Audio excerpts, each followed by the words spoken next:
Students exercise 1.6 का question number 3 और 4 हम सॉल्व करते हैं। ठीक है, 1.6 एक्सरसाइज का जो क्वेश्चन नंबर 3 है वो हमारे पास क्या है, गिवन है। ठीक है, Amjad thought of two numbers whose sum is 12 and whose difference is 4, find the numbers. ठीक है स्टूडेंट्स, हमारे पास ये क्वेश्चन है। ठीक है, जिसमें हमें बताया गया कि Amjad thought of two numbers. Students, अब इसमें हम नंबर्स जो है वो कौन से दो नंबर हैं वो गिवन नहीं है, तो हम सपोज करते हैं let X and Y is two numbers. ठीक है, एक्स और वाई जो है वो टू नंबर्स हैं। ठीक है, अब स्टूडेंट्स क्या होगा, अब हमें नेक्स्ट बताया गया कि हु सम इज़ 12। सम का मतलब है प्लस करना। ठीक है, जिस दो नंबर्स का जो सम है वो 12 है, तो दो नंबर हमने एक्स और वाई कंसिडर किया है। ठीक है, तो X plus Y is equal to 12। ठीक है, ये हमें क्वेश्चन में स्टेटमेंट गिवन है। And whose difference is 4, difference mean minus. ठीक है, और उसका जो डिफरेंस है वो 4 है। जो दो नंबर हैं उनका डिफरेंस 4 है, जो कि हमने एक्स और वाई सपोज किया था, तो मतलब difference mean minus X minus Y is equal to 4। इस तरीके से स्टूडेंट्स ये हमारे पास जो है वो दो इक्वेशन लीनियर बन गई। इसी क्वेश्चन में हमने इसके स्टेटमेंट से इस तरह की इक्वेशन को बनाना है। ठीक है, अब students X plus Y is equal to 12 X minus 4। अब स्टूडेंट्स हमने क्या करना है, इस वेरिएबल में से नंबर्स को लैदा करना है। एक्स जो है वो 1 है, प्लस 1, वाई के साथ कुछ नहीं है 1 कंसिडर होगा, एक्स के साथ 1 है, वाई के साथ -1 है। ठीक है, एक्स और वाई आ जाएगा। ठीक है, और यहाँ से इज इक्वल टू 12 और 4। ठीक है, अब स्टूडेंट्स यहाँ ये मेंशन नहीं है कि आप क्रैमर रूल से करें या इन्वर्जन मेथड से, हमारी मर्ज़ी है कि इक्वेशन बनाने के बाद, लीनियर इक्वेशन बनाने के बाद हम इसको किसी भी मेथड से सॉल्व कर सकते हैं। ठीक है, ये हमारे पास एक्स है और ये बी है, तो स्टूडेंट्स हम इसमें ग्रामर रूल मेथड यूज़ करते हैं। ठीक है, बाय यूजिंग, ठीक है, हम इसमें लिख देते हैं बाय यूजिंग ग्रामर रूल्स। ठीक है, ग्रामर रूल्स मेथड। ठीक है, हम इसमें ग्रामर रूल मेथड को यूज़ करते हैं। तो स्टूडेंट्स हमें पता है एक्स की वैल्यू जो है वो हमने फाइंड करनी है, जो कि इक्वल है A X determinant divided by A determinant.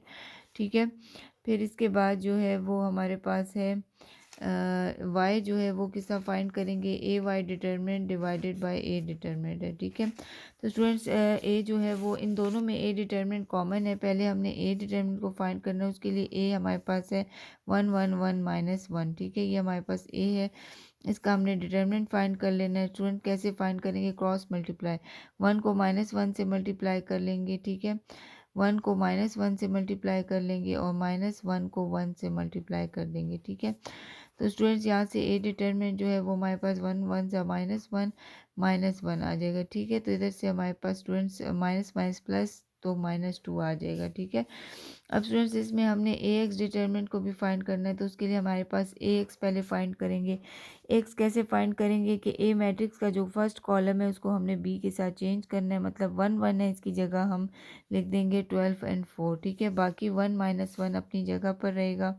ठीक है, जब हम इसी तरह ए वाई फाइंड करेंगे तो इसमें हमने सेकंड कॉलम को जो है वो चेंज करना है। फर्स्ट 1 1 इसी तरह लिखेंगे, सेकंड जो कॉलम है उसको हमने 12 4 से इंटरचेंज कर देना है। ठीक है, अब स्टूडेंट्स इसका डिटरमिनेंट फाइंड कर लेते हैं हम क्रैमर रूल से फाइंड करें। ठीक है, तो 12 को -1 से मल्टीप्लाई कर देंगे और -1 को 4 से। ठीक है, तो 12 1 ज़ा 12 -12 -4 आ जाएगा। 12 को माइनस माइनस प्लस 12 में 4 ऐड करेंगे तो हमारे पास स्टूडेंट्स -16 आ जाएगा।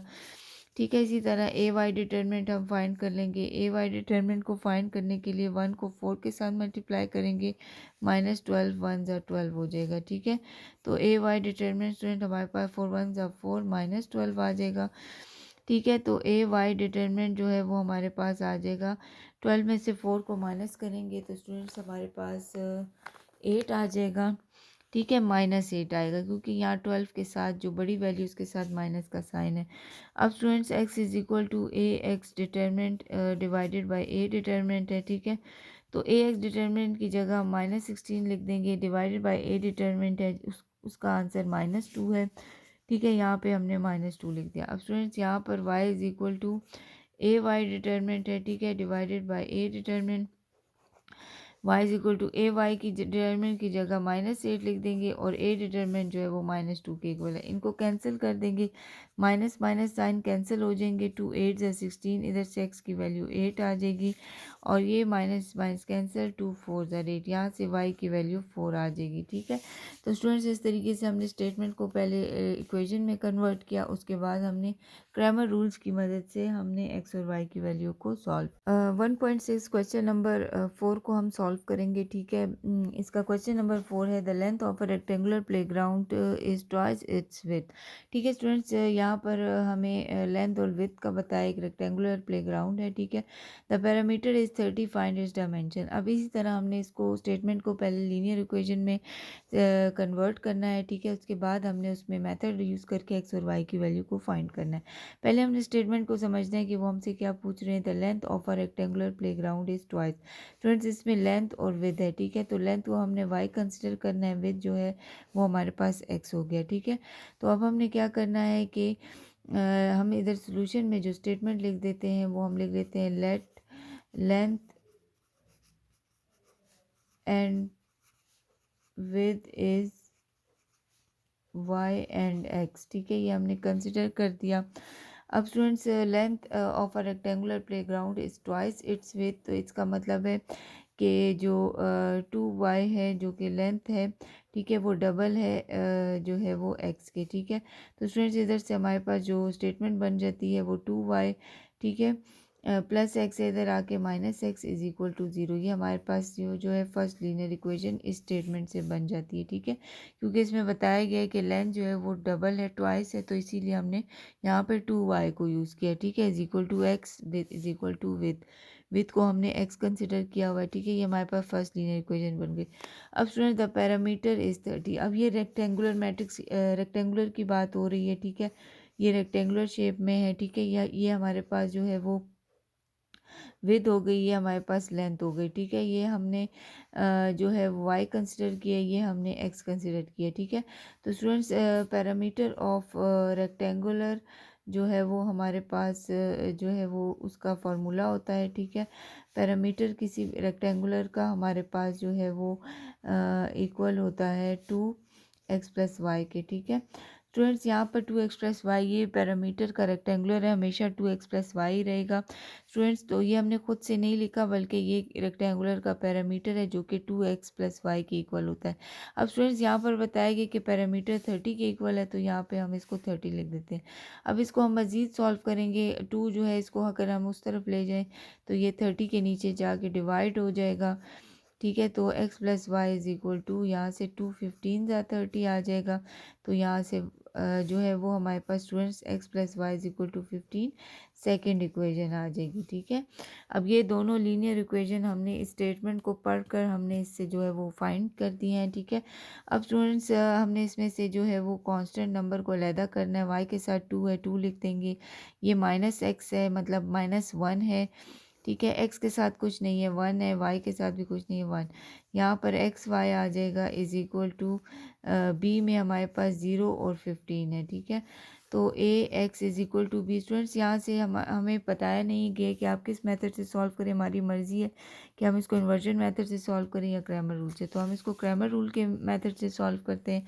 ठीक है, क्रैमर रूल में हमारे पास x की वैल्यू जो हम फाइंड करेंगे वो हमारे पास determinant of A X divided by A determinant के इक्वल है।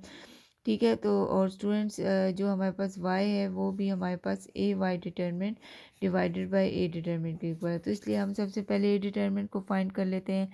ठीक है, तो ए जो है वो हमारे पास क्या है, ये मैट्रिक्स है जो कि है 2 -1 1 1। ठीक है, अब इसका डिटर्मिनेंट फाइंड करेंगे, क्रॉस मल्टीप्लाई, 2 को 1 के साथ मल्टीप्लाई कर देंगे, माइनस 1 को 1 के साथ। ठीक है, तो यहाँ से स्टूडेंट्स हमारे पास 2 1 ज़ा 2, माइनस माइनस प्लस 1 आ जाएगा, तो यहाँ से 3 आ जाएगा। ठीक है, अब स्टूडेंट्स हमने ए एक्स को जो है वो फाइंड करना है। ए एक्स कैसे फाइंड होगा, हमने जो फर्स्ट मैट्रिक्स फर्स्ट कॉलम है, ठीक है, उसको बी के साथ चेंज कर देना। 2 1 की जगह हम 0 15 लिख देंगे और -1 और 1 लिख देंगे। ठीक है, इसी तरह ए वाई हम फाइंड करेंगे स्टूडेंट्स। ए वाई जो है वो हम कैसे फाइंड करेंगे कि इसमें हम जो है वो सेकंड कॉलम को हम बी के साथ चेंज कर देंगे। सेकंड कॉलम हमारे पास फर्स्ट वाला इसी तरह लिखेंगे 2 1 ए मैट्रिक्स का जो सेकंड कॉलम है इसको हम 0 15 से चेंज कर देंगे। ठीक है, तो इस तरीके से ये एक्स ए वाई आगे क्रैमर रूल है। ठीक है, तो अब हम जो है वो इसका डिटरमिनेंट फाइंड कर लेते हैं। ठीक है, 0 को 1 से मल्टीप्लाई कर देंगे, माइनस 1 को 15 से। ठीक है, तो ए एक्स डिटरमिनेंट जो है वो हमारे पास 0 माइनस माइनस प्लस 15 आ जाएगा। ठीक है, तो ए एक्स जो है वो हमारे पास 15 आ जाएगा। ठीक है, अब स्टूडेंट्स ए वाई जो है वो हमारे पास क्या है, ए वाई का डिटरमिनेंट फाइंड करेंगे।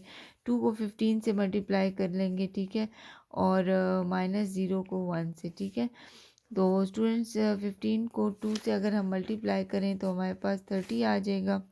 ठीक है, 30 माइनस 0 यानी 30 होगा। ठीक है, ए वाई 30 आ जाएगा। अब स्टूडेंट्स इसको हम फार्मूले में इसी तरह पुट कर लेते हैं। ठीक है, एक्स जो है वो ए एक्स डिटरमिनेंट के इक्वल है डिवाइडेड बाय ए डिटरमिनेंट। ठीक है, तो ए एक्स डिटरमिनेंट की जगह हम 15 लिखेंगे और ए डिटरमिनेंट जो है वो हमारे पास 3 है। ठीक है, अब यहाँ से हमारे पास जो है वो y is equal to A Y determinant है। ठीक है, डिवाइडेड बाय ए डिटरमिनेंट। तो y is equal to A Y determinant से 30 बाय ए हमारे पास 3 है, ये आ जाएगा। ठीक है, 3 5 और 15 आ जाएगा और 3 10 30, मतलब x जो है वो 5 है और y की वैल्यू 10 आ जाएगी। ठीक है, तो इस तरीके से स्टूडेंट्स हमने इसके सेकेंड फोर्थ क्वेश्चन को भी क्रैमर रूल की हेल्प से जो है वो सॉल्व